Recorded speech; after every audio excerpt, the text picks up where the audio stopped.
This show is a member of the Sorgatron Media Podcast Network. Find out more at sorgatronmedia.com. This show is brought to you by IndyWrestling.us. Check out IWC, RWA, and more. And listeners like you, support this show at patreon.com/Wrestling Mayhem Show. Hungry as fuck, but I ain't starving yet. Chain for the pain, cocktail dog set. Never said I was a gangster or thug, but I'm an animal. Beating for the taste of the fly.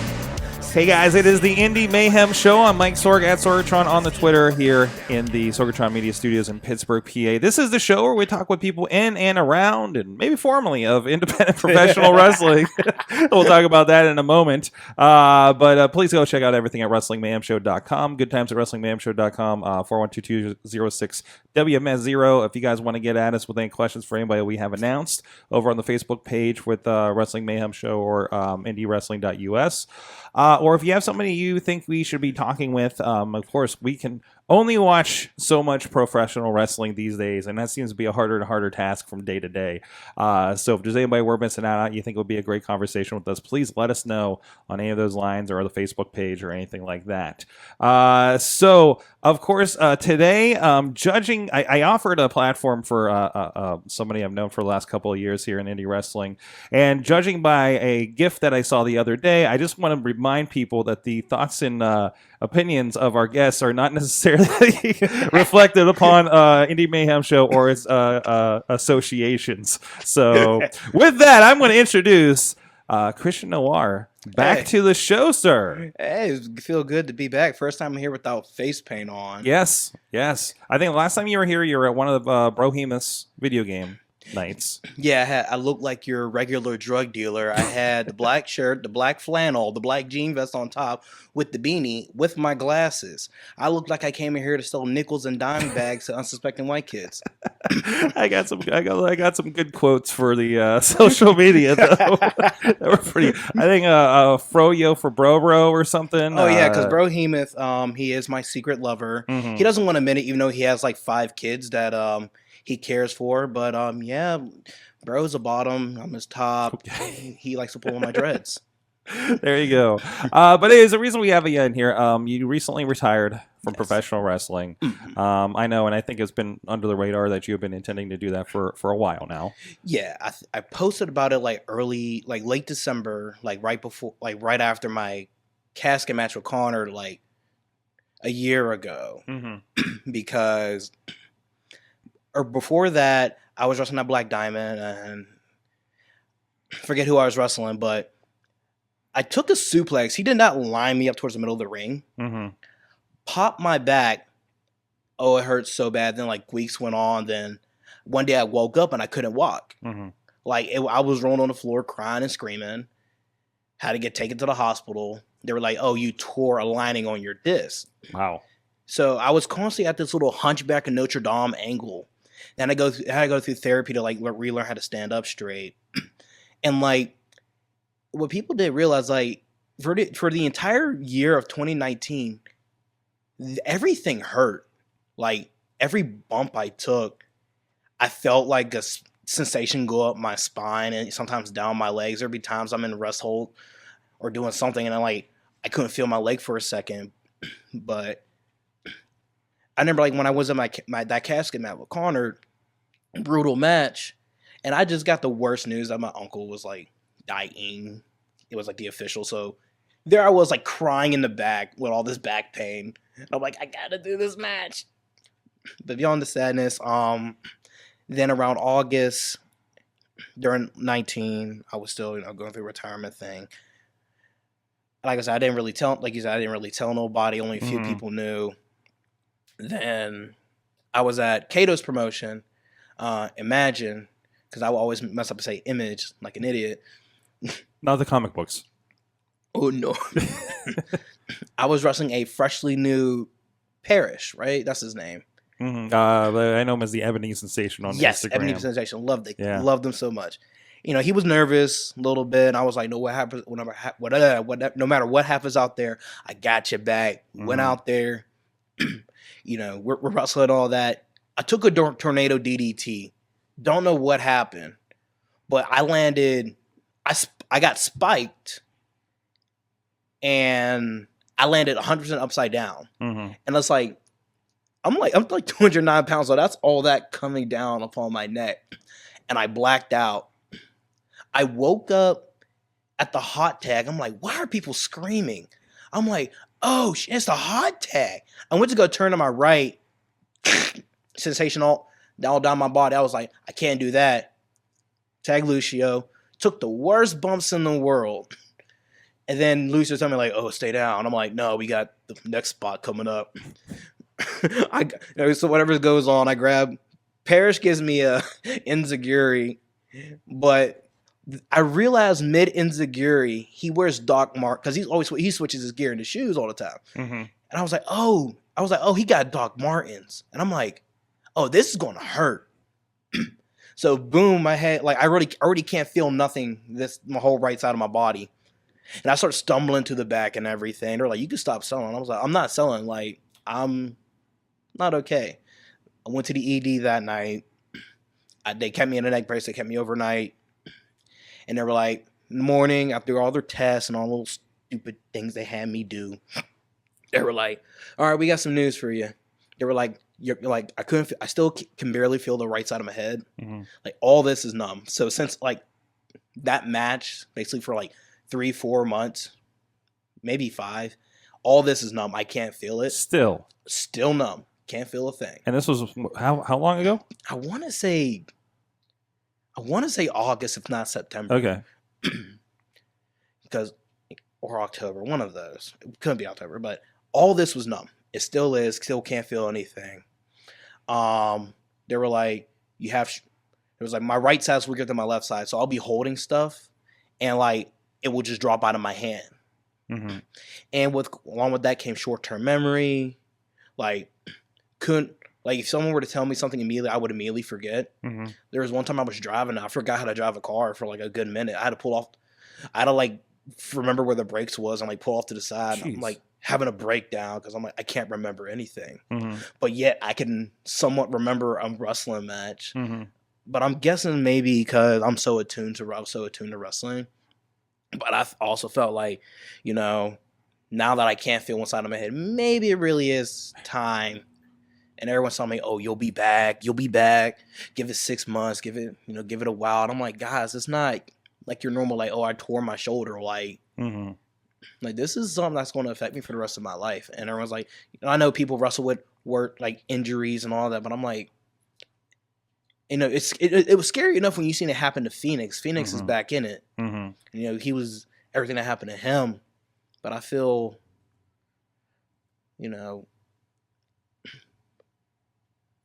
I'm sorry. Like whenever I pause for a second, I completely lose everything I was just talking about. But I'm sorry. But that's fine. It's rough, and I think to myself like, I would love to keep wrestling, but also fell out of love with wrestling at the same time. Mm-hmm. And this was just the hammer and the nail for me to finish it off. So, I mean, and this, couldn't have been easy. I mean, you were already kind of heading towards that before you got this other injury on top of things, too. Yeah. You kind of gave it an extra year. Do you think that maybe that was too much time to lead in with an already injured situation? To a certain extent. Mm. Like I had like my family like, you need to be careful. You have this back problem, mm-hmm. but I'm like, no, I'm just going to finish it out strong. I'm gonna wrestle everybody I want to, mm-hmm. which I didn't. Which I'm like, I feel like I let a bunch of people down, which like still eats at me today. Mm-hmm. Like, I wanted to wrestle Cisco. I wanted to wrestle Atticus. There's a bunch of people I wanted to wrestle, or who have messaged me like, we got to go out at one time. Mm-hmm. Like even a Rev, who was my tag partner. Love to wrestle him. Love to wrestle Jordan. I would love to have like bangers with green dudes. Mm-hmm. That I'm like, hey, we wrestled this banger of a match. You can do it. Don't ever doubt yourself again. But I just gave it that year because I was like, no, maybe my back will get better. So maybe I'll have changed my mind. But when that happened, I was like, there wasn't any of that. Yeah, it was kind of the last nail in it. Yeah, and I was already struggling because I was already starting to fall out of love with wrestling, mm-hmm. which would not hurt to a great extent because like, when I got out the military, you know, a young kid trying to get out the military, you're trying to find a job, which is rough. You know, they don't exactly help you with anything. I don't care what they say, they don't help. So I was sad, depressed. I was doing odd job to odd job. Mhm. I even stripped for a minute. That's Really? no joke. I was a stripper back when I was 160 pounds. No joke. I was a stripper, but you know, but it wasn't filling a void. Like I was like, nah, I'm not in the military. What am I going to do with my life? I let everybody down. I didn't even tell none of my family members that I left, cause it was some BS that went down. Mhm. And you know, I diddle with the thought of suicide. And I don't mean to like crush it down with the emotion, but I feel like I'm past it, so I can talk about it. Mhm. Like I was writing my suicide note at home, tears pouring down, all the other shit going on, and I had to stop writing my suicide note because like there were tears all over the paper, and I'm like, I was like, can't die with wet paper, can't find crunchy paper, and I was like, I'm just gonna watch TV till the paper dries up. And hence I was going to hang myself, blah, blah, blah, news. But then Raw was on. And I was like, oh, I used to love this shit when I was a kid. And then I'm watching it. I'm going to watch the whole episode. I was like, let me postpone the suicide stuff. Let me see what's really going on. So you're telling me an episode of Raw saved you from going through with it? As much crazy shit as it is. Yeah. I know how people say like, oh, wrestling saved their lives or something. Like, no, I could legitimately say wrestling saved my life. Because like waiting for tear-ridden paper to dry up, you know, because I think Kane was on TV and I'm watching. I was like, oh, I used to love Kane when I was a kid. You know, came in, House of Fire, just knocking everybody down. I got hyped. I got excited. Something I haven't been in a long time. And I'm like, yo, this is great. So I was like, let me postpone this. I want to see what happens next week. And then there was SmackDown later that week because I was looking up what led into the storyline and all that. Then I kept postponing the suicide. I kept postponing it. And I was like, wait a minute. I'm old enough to do this now. So I went out to a couple different indie shows. I went to IWC, but I left halfway through because I got bored. Because one dude was RJ City. And there's a guy in front of me. If he would have said RJ City one more time out loud in my face, I was going to punch him in the back of the head. Then I went to a PWX show, smaller crowd, but everybody was so into it. So I decided to go there.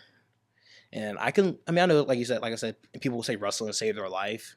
Like, I can legitimately say wrestling saved my life. So and, you know, and you've had a few years of this. I know you had a couple different personas over this, but Christian Noir is mostly what I'm familiar with, of course. But and we were talking about you, I think Mayhem show or the night before, and how you know this persona. And I know you also do cosplay. Yes. Otherwise, Heavy so cosplayer. It was just a big thing about like, well, he's out there doing cosplay in the ring, you know, as the character, as Christian Noir as well.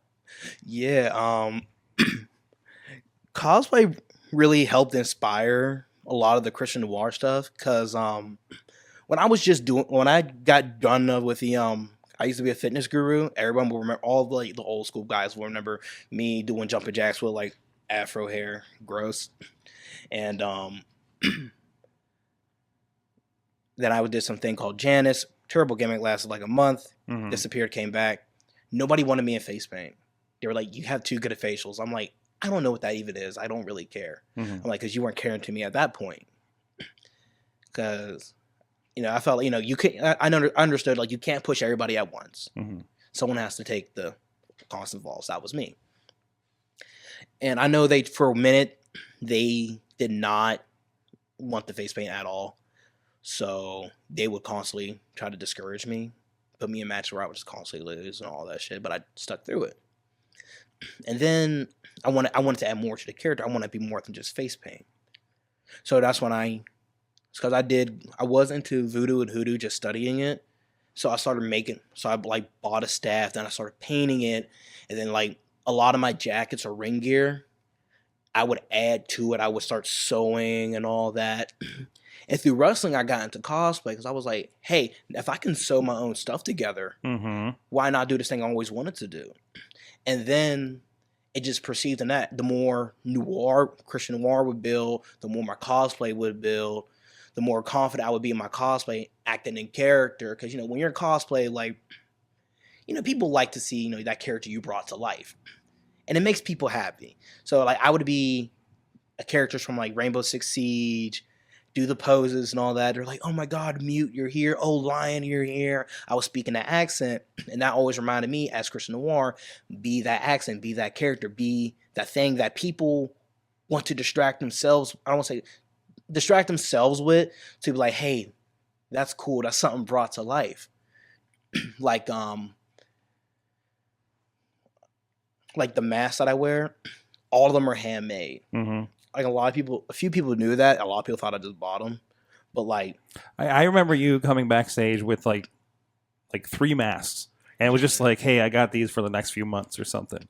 And and also maybe like one of them would fall off the turnbuckle, and I pick up and grab the one with like the nails in it, and it was just like, oh, that shit's really sharp. Yeah, I think for that one with the nails, there's actually over 400 nails in there. Jeez, so it's just a mask, just around the head, right? Yeah, just around the head. But I would make them all by hand, and I think that's what made everything so much more special to me. Because especially with the scarecrow ideal to it, I felt like it's one thing that you can just buy and all that, but when you see like horror movies and scarecrow stuff, everything's like crudely handmade, and that's kind of what I always wanted to go for.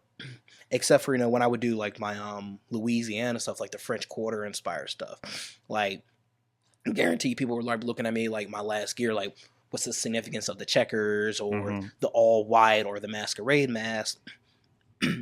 I think one thing I always did different than everybody else was, even though it was a character and I could actually wrestle, but people anyway. Sorry. Because a lot of people are like, oh, it's just a character, but when they say like, oh, you can wrestle too, it's crazy. Yeah.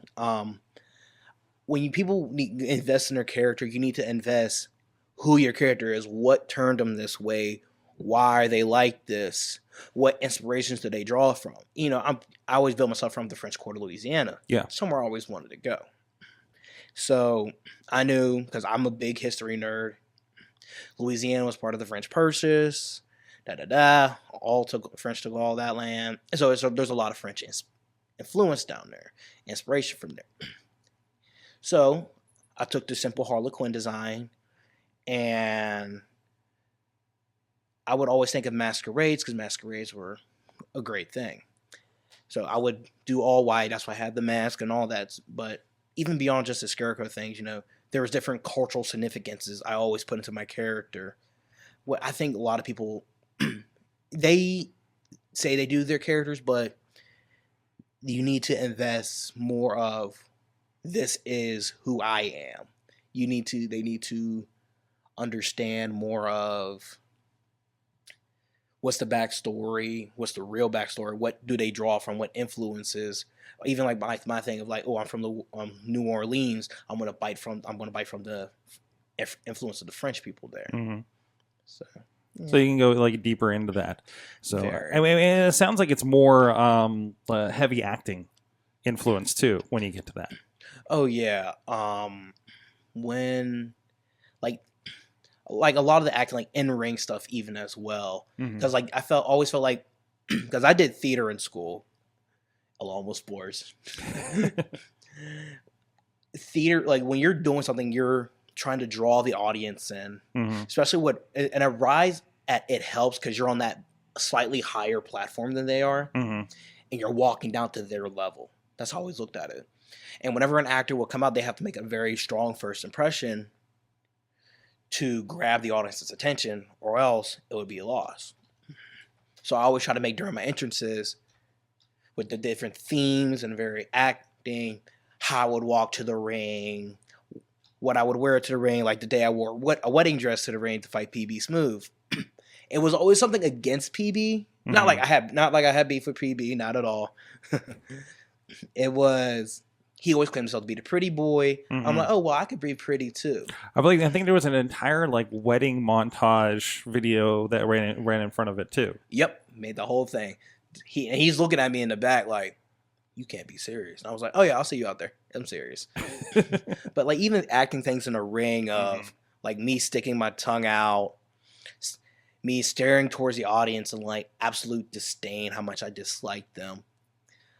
How I would crawl around, how you would address your opponent, like the subtle movements. Like I remember one time I was wrestling Jinx, and I forget what move I just gave her, but the way I just grabbed her arm and just dragged her across the ring, that shows like, oh, he's a sick bastard. Or even like the way, and if you're doing it right, commentary should be able to pick up on that. Like my favorite commentary team, Jim Labata, whatever his name is, Lamada, something like that, turkey sandwich, and Paul Atlas.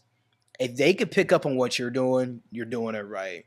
Because I know one thing I always did, like the black drool. I remember when I first started doing it, some people come up to me like, oh, you're getting that from Gory. I'm like, I know Gory did the red thing, but I never. Yeah, and Gory does, like, he spits as part of his entrance. It's not like you actually have kind of a drool thing going on. Yeah. And that kind of persists through the rest of the match then. Yeah, like I would always have like a spare thing and I would always like do it through the match. But I was like, I want to do this, but I never got the idea from Gory. Love Gory, respect Gory all day. Got no problem. I love him dearly. I remember when I would used to role play online. I know it was weird. I was on IMVU, like a 3D avatar chat.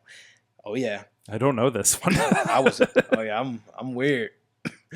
And I would do like a zombie character. So I would always role play that. My skin would be pale. I'm like, all my insides were so rotten, everything would turn black. Someone stabbed me in the RP. So I was like, well, if everything's rotting away, the blood would eventually turn black. So that's where I got the black idea. So I was like, oh, if my teeth look rotten and black, and I'm like, it looks like I'm rotting from the inside out. So that's where I got the idea for the drool thing. I'm like, and what? You got to like do stuff that are so unnatural. Like people are characters, but not like characters. Like I went out, drooled. People would freak out. Dude messaged me, yeah, my daughter's scared of you. Like she had a nightmare. She thinks your drool is like some type of acid. It's going to burn her eyes out. Someone's friend told me like they had a dream like they were using a Ouija board. I'm like, only white people use Ouija boards, so whatever. And she said I came out the Ouija board and like dragged her through it. And like during mid-match, I would drool it out. But I never really liked doing colored mist. I felt like black, even though black never showed up well through the air, when it comes on someone's face, yes, I said that. When it hits somebody's face, it just goes from like pasty white to just pitch black. And the moment I come in the back, I'm like, yo, you're racist as hell. You're doing blackface. I don't like that you're doing this, man. So I always did it as like a joke to myself, so I could say that when people got to the back. And that's the thing you talking about, like, making that little girl uncomfortable. Like there was things you would do that make me feel uncomfortable at ringside. You mean like touch your butt? Yeah, there's that too. So that's been pretty persistent there. So we do have a lot of comments. We have a lot of comments. Oh, geez. We got a lot of comments. So I just want to poke at them real quick here since we're live. Kay's going to kill me. No, it's been all good. It's been all good. Let's see. Jordan says, you're a beast in the ring. He's responding to something there. Actually, John Roden. Oh, geez. Current 2PW champion, by the way. Says, you're allowed to care about your own well-being. No, your well-being. No need to feel bad about it. Thank you, Roden. I always loved your singlet with the ram on it. And your swole is all hell. Yeah, he's doing great stuff there. Jordan Styles is in here. And he says, bro, you've made such a mark on this scene. Much love and respect. And I believe later he says something along the lines of, oh, here he is. I've legit learned to be a strong entrance from watching you. Oh, thank you. I feel like maybe if I know my legacy will, I have no legacy, but I feel as if I've done anything in wrestling that I always wanted to try to do, I hope I made at least one person think, like, man, could I do something, or how I maybe inspired one person to do just that one tiny thing better, or inspiration for something. Like I hope, like I know what I do is not going to be remembered for ages or like be written in the history books, but I hope like for the people I've made laugh, people I've helped inspire, a small bit of advice or something they saw me do help. I really just want everybody to succeed. I hope whatever they do goes so far, because it kills me in wrestling. You know, you see people, they're happy until you're doing better than them. Mm-hmm. But I think one thing I always like, no matter, I always see people come way after me and have more success than I did. You know, at first I thought, the bad side of me was like, man, look at that. It was like, because you were set up for failure from the jump. It was like you took a shit sandwich and you made it the greatest thing in the world. But I looked, I was like, my journey is not the same as everybody else's journey. But I was like, I don't need to compare myself to their success. Like, I'm glad, London has gone down to Texas, done their thing. I'm glad Lee Moriarty is doing his thing. Elite, they all came after me. I'm glad Lawless is out here doing his thing. I'm glad Phoenix is out here doing everything he can. I'm glad, Atticus, the Cogers, Remy. I'm glad everybody. Like, I don't care how much more successful you are than I am. I will always be happy that you are living your dreams and you're succeeding, doing what you want to do. And your success makes me happy, because I love seeing everybody that I care about live what they want to do. I got some more comments for you. Oh, gee. Coming off that. I mean, obviously an impression on the fans here. Candace is out here saying you actually got Joey to come out of his shell. He was so afraid of you by the last show. He admired you. It's because he has my first mask. There you go. There you go. Zeke Mercer is out there. Man, fuck Zeke. I'm just... Yeah, I've seen you taking Zeke to task a few times backstage. So he says it's cheesy, but I'm inspired to be myself in and out of the locker room from Christian. Yeah, I think the one thing Zeke actually planned to shake your hand for the first time ever, but you left early the last show. And Zeke, I just want to let you know, I may have picked on you, I may have bullied you, but I just wanted you to be strong, because you came in very soft, and I hope I at least toughened your ass up a bit. And now I see it has toughened your ass up. So what I've done has finally worked. There you go. I know he's getting a lot of opportunities in some new places here coming up here. So looking forward to see what that turns into. Brohema says, "I hate you, but you're a good friend." Yeah. But guess what? Both of my shoulders work. So, well, I guess there's a little bit of like, what's next for you? You're not in wrestling. How are you going to fill that time? We were talking a little bit before actually about like that kind of like that next day after wrestling for you. Yeah, like the next day, like I unpacked my bag and everything, and I was like, oh fuck, what am I going to wear next show? And I was like, there is no next show for me. Like, there's nothing. Like, Matt Connor has told me, he's like, there's always a spot available for you. Marcus told me, Brandon's told me, in case you ever want to come back, they were like, oh, you'll be back in a month, you'll be back in 6 months. But I tell them every time, I'm not coming back. And they're like, you're so good. I'm like, I appreciate that, but no, thank you. Like, it's gotten to the point where I'm like, I finally, accepted that I'm done. I've locked everything in a chest. My wrestling gear, all my kick pads, all my knee pads, all my gear. And I duct taped this bitch shut. Like, full rolls of duct tape. Duct taped it all the way shut. Just to remind myself, if you want to get into wrestling again, that's how much of a pain in the ass it's going to be to get to it. But yeah, everything's shut. And like, honestly now, it's weird. Like, your weekends are free. You don't got to worry about what you got to do to make somebody happy. Like, my plan this year is to like, because for the past few years, I've invested so much into wrestling. I never invested into me. Like, now I'm going to travel, do cosplay, the things that I like to do. Like, so like tomorrow I'm going to Colossicon out in Ohio for 4 days to cosplay out there. But, there's always, I know they always ask me like, I still get, you could come back, and I'm like, no, I'm not. But they're like, well, what if like for a random event or something? I told them at most, I don't know. I'm like, for all we know, I'm going to come back as underneath my mask again, or I'll come back without face paint, and I'll just wrestle under a different name because I don't want to sound egotistical or cocky, but like I feel like no matter what I'm given, I can make it work. Because I did it with Noir, I did that with Cristiano, I made that work. Even one show, I was at Black Diamond Yard Show. Not Yard Show, but Fair Show, whatever. Yeah. I didn't want to put face paint on because it was hot as hell, and I didn't have a mirror. So I really picked I pulled this name out of my ass. Darius Castro. Right out of my, because I'm part Cuban. So I was like, okay, there. Build myself from New York. And I was just basically me right now.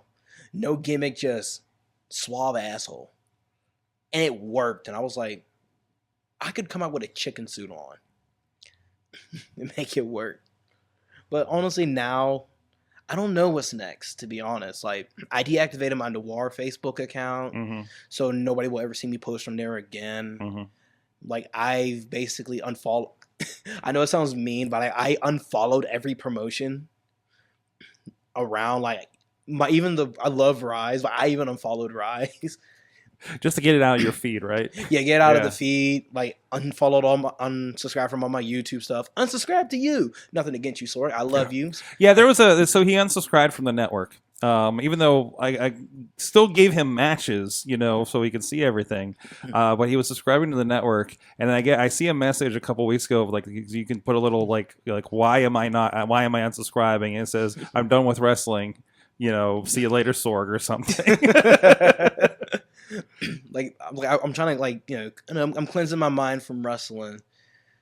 Like I feel like wrestling did save my life, and but then again wrestling also helped me find new eras of my points of my life where I'm like, maybe I could do this. Maybe I could do wrestling is everything, giving me confidence. Because you have to have confidence to go out there. You got to have confidence to come out. Like, I get wrestling as a sport. Everyone's like, it's hardcore. You got to train. Yeah, you got to train. But at the same time, wrestling is the weirdest, lamest you will ever do in your life. It's lame, it's weird, homosexual even sometimes. Everyone's like, no, it's wrestling. Bruh, you're a grown man with no shirt on and underwear, sparkly tights, custom made for your body with your name across the ass, coming out to music and lights and grunting and making facials. And look, I get it, wrestling's super serious, but you gotta understand, we do that. Like, if you're not having fun with it, like, what are you doing? Because, I get it, we take it seriously. This is our livelihood, but, have fun in your livelihood. I think that's what a lot of people are missing. People aren't having fun. I think that's what's one thing that's killing wrestling. You need to have more fun. Because if you're not having fun, why are you doing it? I have fun putting on my tights. I have fun walking around the locker room, sticking my dick bulge in half of people's faces. Beastman, one last comment. We'll get out of here. I think we've touched a lot of the crying faces alone count all night. Jeez, y'all will get over it. I'm not dying. I'm just ghosting all of you like a bad relationship. Wes is out there. Oh Jesus Christ! Hold on, he's got a paragraph here. Who knew the Beastman would write so much? Christian's one of the people that has made chicken shit into chicken salad. His passion his passion for not wanting to give up when it was bad and proving people that downed him in the past wrong has made him better because I've seen it. I'm going to miss his antics and sharing a locker room and the ring with him. Definitely a great talent leaving too soon. Going to miss you, good brother. I love you too, Wes. That's meaningful. Wes is the kind of guy in the locker room. Wes is always one of the best people to the locker room. Like, as much BS he would give you, Wes one of the best for you, and always took care of you in the ring. Wes was literally one of those people you can go in the ring and just call it with him.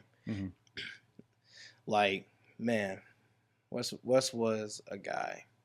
It makes me think like, man, what if I would have called it in the ring my last couple matches? The hell with it. Well, call it out there. Yeah, let's just do this. Yeah, let's just do this. Well, all them spots we talked about, forget it. Well, for those interested, I don't know if you want to even give it, but do you have a platform for your cosplay that you want to share that people can follow? What is next, at least publicly, with you? Yes, I have one. It's Panubis. I know it sounds weird, but so does everyone else's Instagram handle, and yours is not better than mine. So how dare you judge me? Because it's a combination of pandas. Because every month I get paid, I donate to the World Wildlife Foundation to save pandas. I've been doing that for years. That's something y'all didn't know. And I love Egyptian mythology because I'm a history nerd. But it's Pandubis. Panubis. That's my Instagram and my TikTok because I'm a weirdo and I have one. And I have over 7,000 followers. That means absolutely nothing in the real world. It makes me not even more important than anybody. Awesome. Christian, like I said, it's been great getting to know you over the last couple of years, filming the shows, and seeing what the hell you come up with from month to month out there. It's been, and also my favorite meme that I was ever sent with the Hulk. Oh yeah, that's the one I sent where they're like Hulk's giving the taco to like Ant-Man, isn't he? Yeah, it was. Yeah, it was like Sorg, us, wrestling, because that's all Sorg gives us.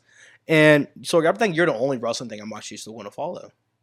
What? Yeah, you're the only wrestling thing I'm actually still going to follow. Just me or just me? Yeah, nobody else. You're just like, what's Sorg up to this weekend? Yeah, I'm like, damn, Sorg got some shit popping. I mean, I'm gonna be Nebby and look at what Ryse is going on, but I'm like, have you seen what's going on here? No.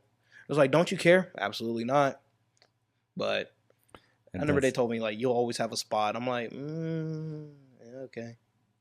Well, thank you so much. And again, looking forward and going to keep an eye on the cosplay with you. And who knows, maybe you will get the itch and get all healed up. And one day when you're an old man and want to do a charity show, you'll get back at this. I'll be like, all right, brother, just put me in the headlock. We're going home. There you go. I mean, you'll just do the Jerry Lawler thing, and go Memphis and just yell at the crowd for 10 minutes, right? You mean a typical Brandon K match? Oh, there it is. Thank you so much, and thank you everybody in the live chat room over here on the IndyWrestling.us Facebook page. And again, you can check out like the last 2 years of your career over at IndyWrestling.us, Indy Wrestling Network, a few free matches over on the YouTube page for IndyWrestling.us. So please go check those out. If you don't know nothing about now you know. Say the N-word. No, I'm not. Oh man, that was my favorite thing to be saying in every locker room I'm in. Man, I don't know how I never got kicked out. Maybe because I was funny. I had to. At one point, you came up, and one of my new videographers was there, and I was just kind of looking at me. I was like, "It's okay. That means he likes you." It's like, I think it's the only person who could like just go blurt the N-word out in the locker room. Mm-hmm, and normally everyone would be like, you know what, you get out of here. You're fired. It's like a barrage of like, oh, here he comes. Thank you, everybody. We'll see you guys next time. Please subscribe on iTunes, wherever you like your podcasts. Sorg is God. We'll see you next time. Until then, please support indie wrestling and good cosplay. And pandas.